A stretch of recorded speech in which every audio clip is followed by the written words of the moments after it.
Hey guys, Ryan here. Hey, I wanted to make a quick video and show you about an item that I think that every truck owner should have, just because it makes your life easier. So today I had to do some shopping and I went to buy some trim for the house.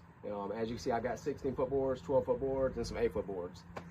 And the item right here that I'm making the video about is called a truck bed extender. And what it does, come over here, you drop down, you see on the hitch receiver, it slides into your hitch receiver and it extends your truck bed. So then it goes out to this little platform that these uprights extend out, like say if I was carrying plywood or whatever it is. But in this situation, it's trim. And like I said, it carries my 12-foot boards perfectly and the 16-foot boards.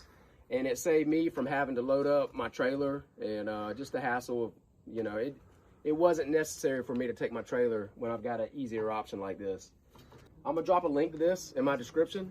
And like I said, it's something that I think every truck owner should have.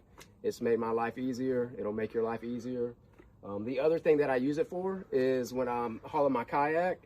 It works perfect for that. You put it in there, strap it down, and I'm not worried about it hanging out the end. But that's what I got. That's what I wanted to show you. Thank you for watching, and please like and subscribe.